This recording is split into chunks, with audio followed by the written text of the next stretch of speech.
Hello and welcome to this episode of the Economic Times Cutting Chai Stories, an initiative by ETH.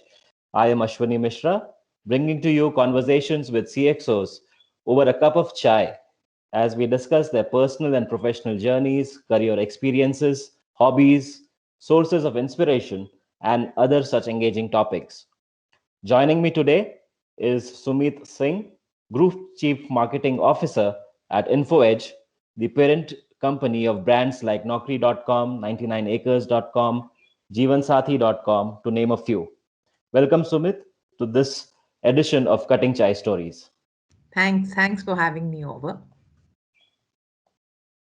Sumit, you began your schooling in Czechoslovakia and completed it in Jalandhar. Can you Yes. take us through this this transition and how did this all happen? So my dad was in the army, and very soon after, I think I was about three and a half, he got posted to as the defense attaché based out of Prague, and he was looking after 5 countries in that region, and that's how schooling started there. And he was an infantryman. So once he came back, the infantry is famous for postings of just about 13 months to Every 18 months, right. and that's what happened. So one changed a lot of schools. In the middle, my parents were both boarding school products themselves, and they felt that for stability, maybe they should kind of put us into a boarding school. So my mother's a Sanarian, so she put my elder sister into Sana, and she was very happy. And Right. we're 3 sisters. So me and my younger sister went to Ramni in Nainital, and Mhm. we stayed there for a year or two, but then we felt that, my God, they're going to all these places and we're stuck in boarding school. So we never went back after one break, one session. And we said that Okay. it's okay, mind going to you. They kind of felt that, in a lot of places like Jorat and Rangia, and, these are places which are really places that are not heard of by everyone. So a lot of things that they felt we might not get the best schools there. And therefore, we Mhm. kind of went into a boarding school. But we tagged along with them, and we said wherever there is an army school, wherever there is a convent, wherever there is a Kendra Vidyalaya, we will go to those schools. And that's what happened. And my dad retired when I was in class 11. And that's how the last 2 years were actually out of Kendra Vidyalaya in General. Jalandhar.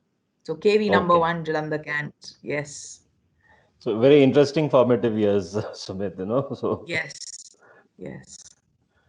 right, you started your career with NIT, I believe, in 97, 96, Seven. 90, 97. Right, and Yeah. you went on to head the IT practice for the northern region. You're working. You were involved in framing of the IT policy for Chandigarh and Himachal Pradesh. How did this move? This journey with IT begin?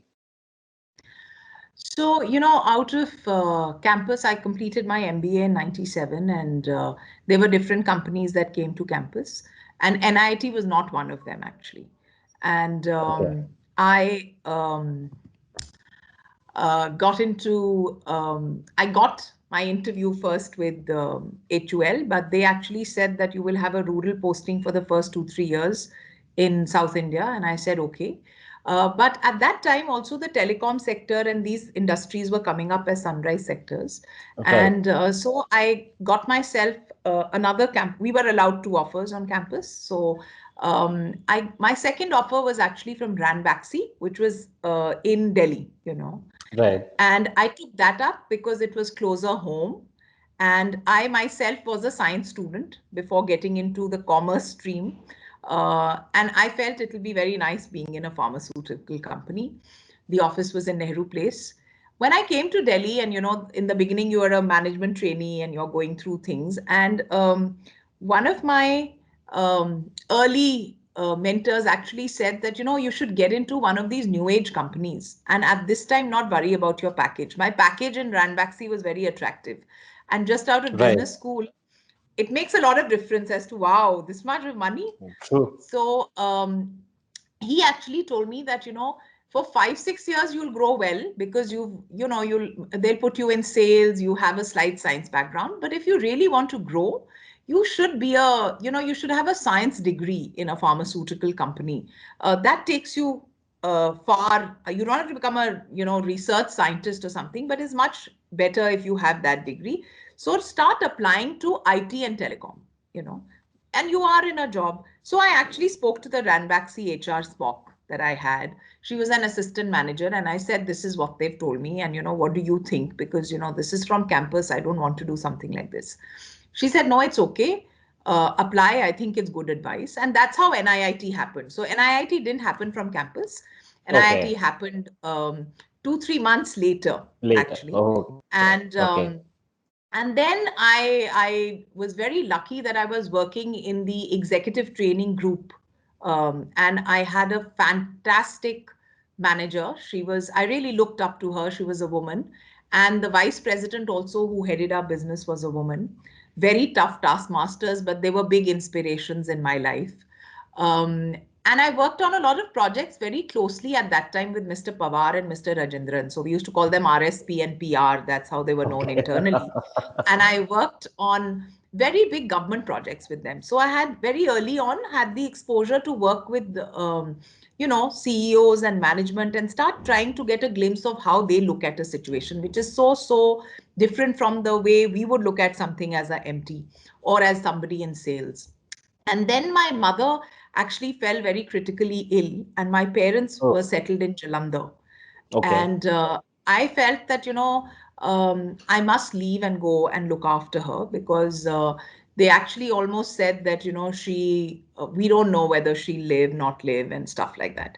So I talked to PR at that time. He was the COO of NIIT, and I said I would like to quit, and I going because of this. And he said, "Why don't you take a sabbatical and go?"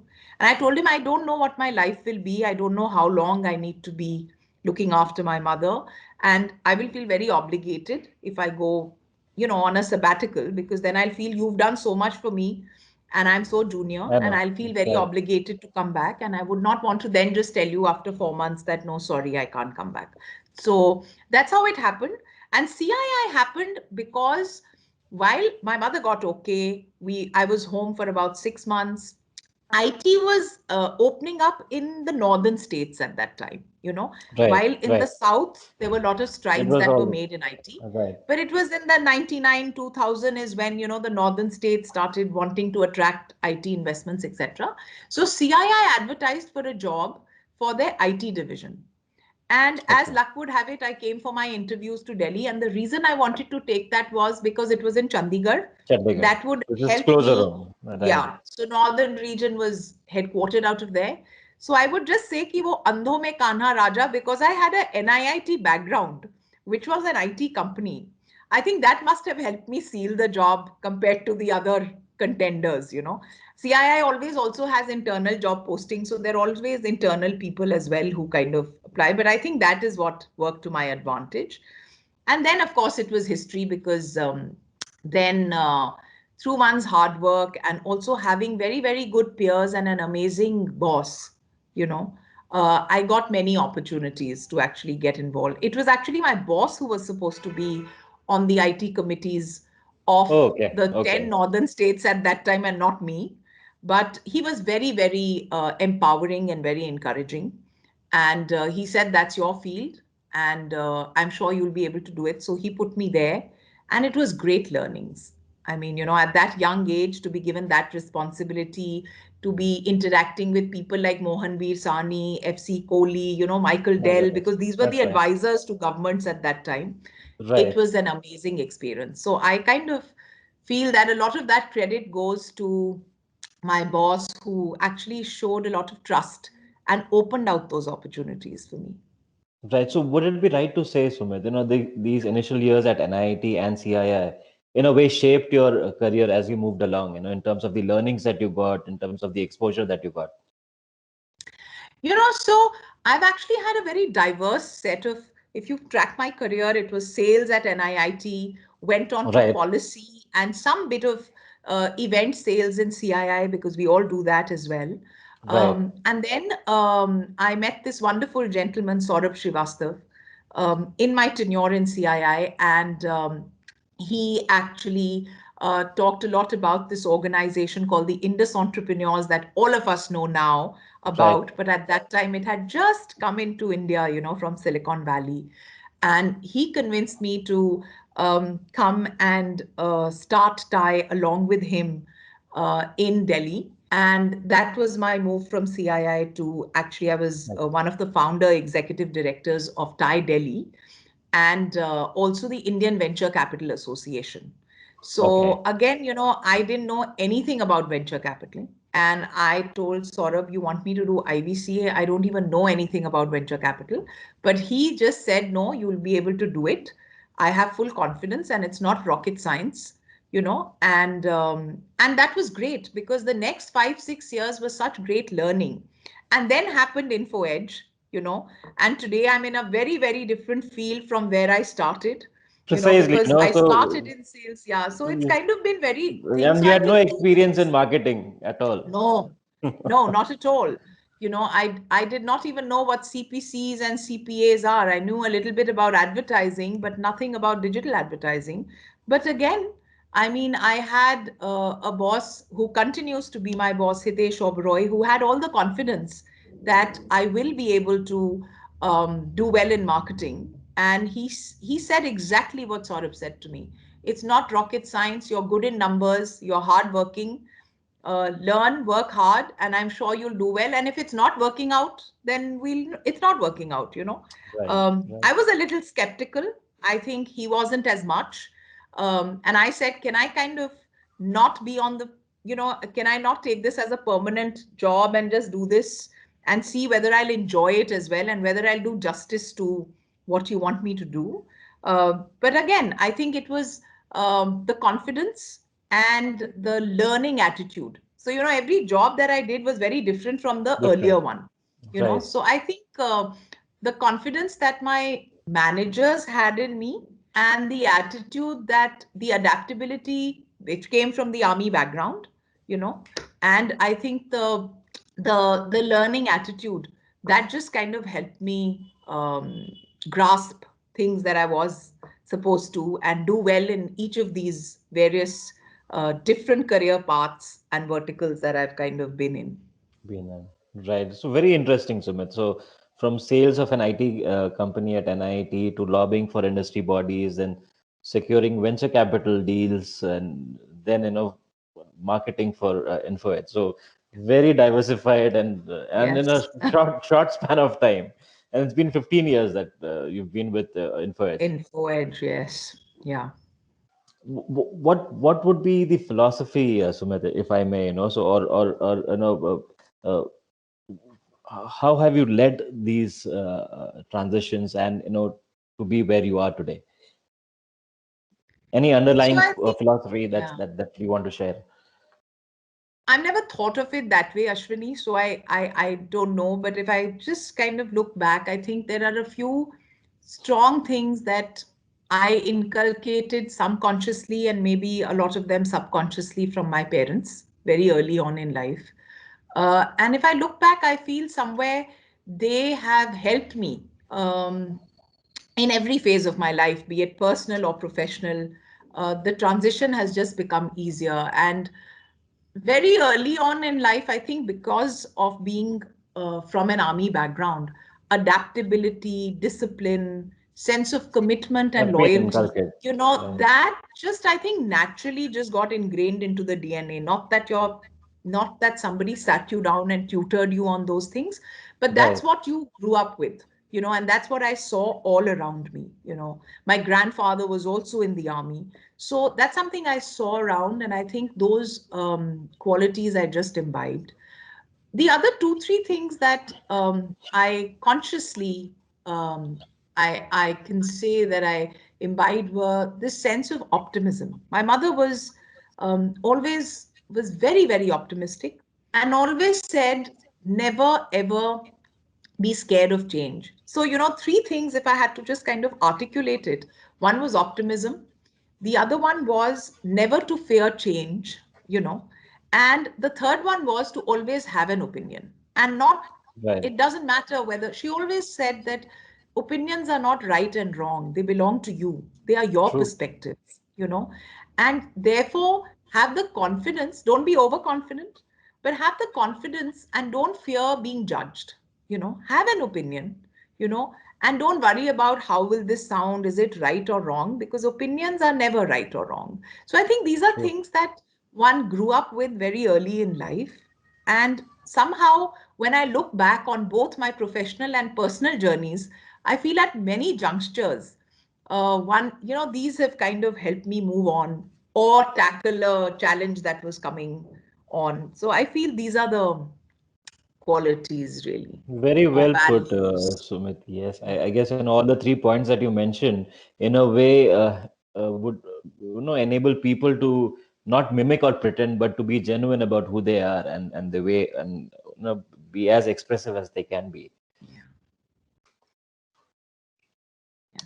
What is about your behavior that attracts people towards you in terms of leading your team and how do you where did you pick up your team skills? Well, you'll have to ask them what attracts them because I won't be able to answer that. But I can definitely tell you, um, I can tell you what I feel, and how I lead. Now, good, bad, is it attractive, unattractive? I think different people will have their own opinions, right? Right. But I have always, because I have been very lucky where my managers have always empowered me. I've always felt that it is very important to empower, and I True. truly believe in empowerment.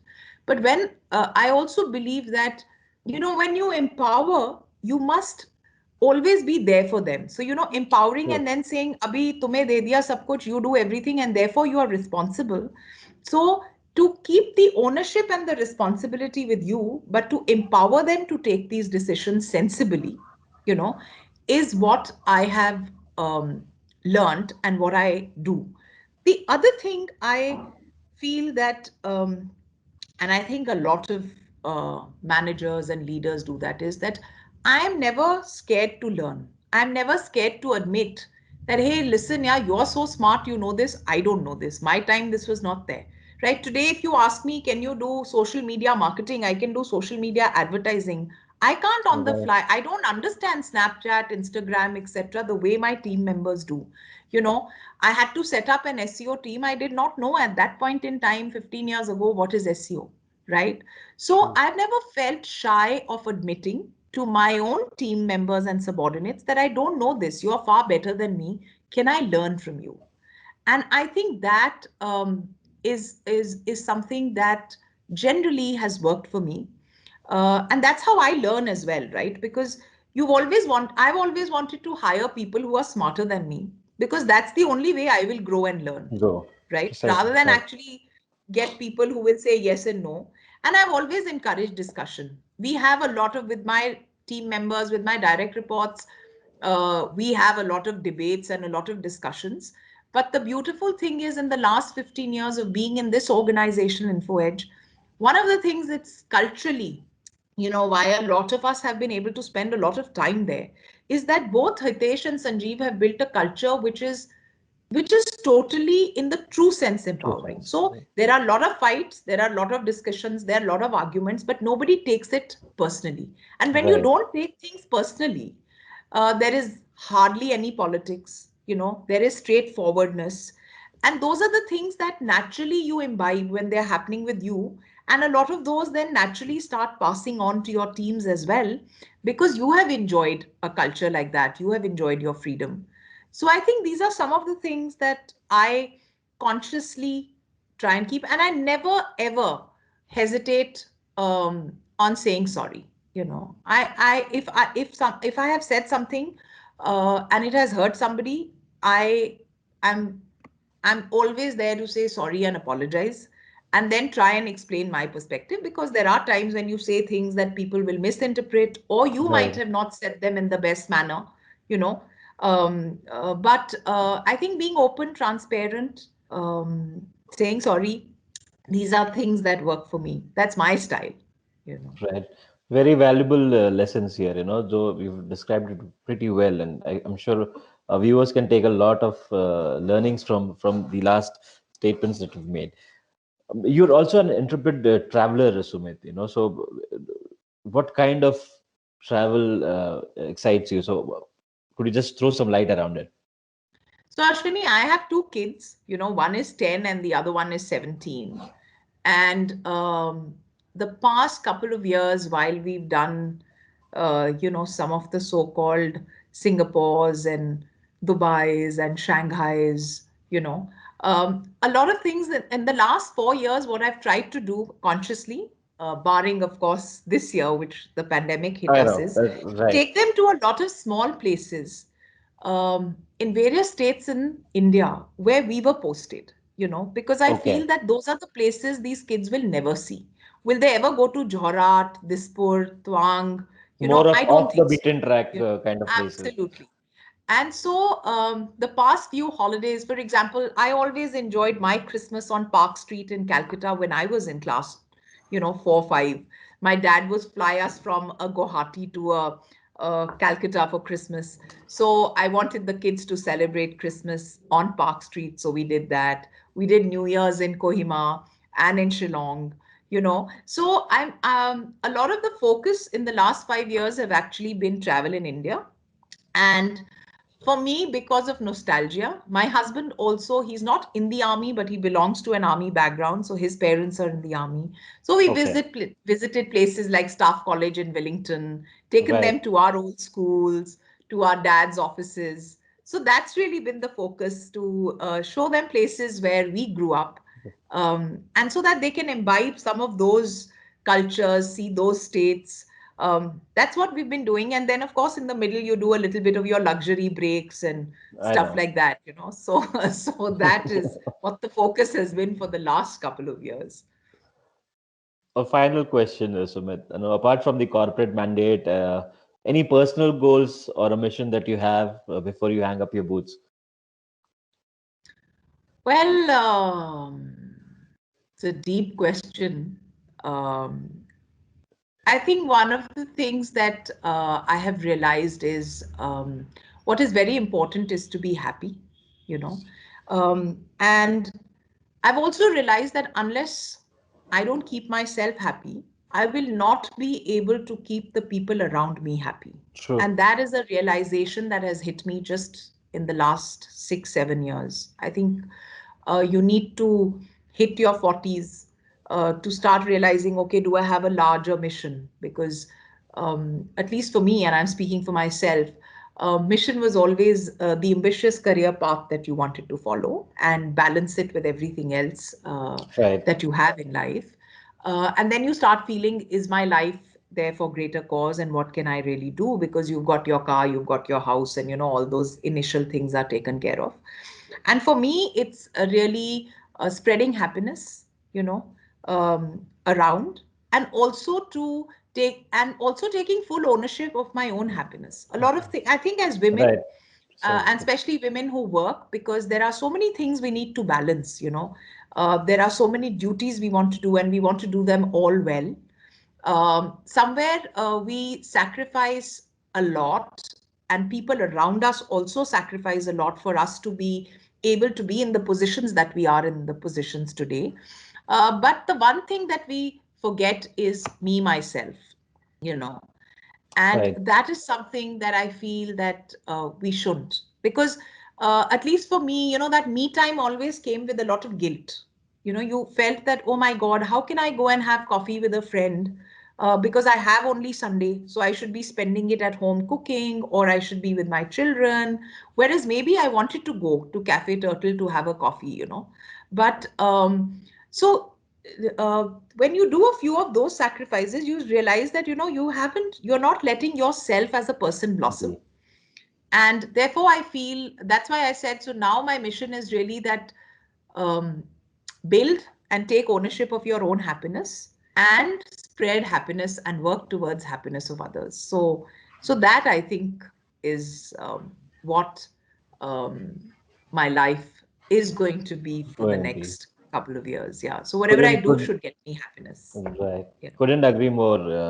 So very well put, Sumit. Again, pleasure speaking with you. Thank you for Thank you. taking us through your journey, your sources of inspiration, and the lessons that you have learned over these years. All the best. Thank you. Thanks, Ashwini. Thank you.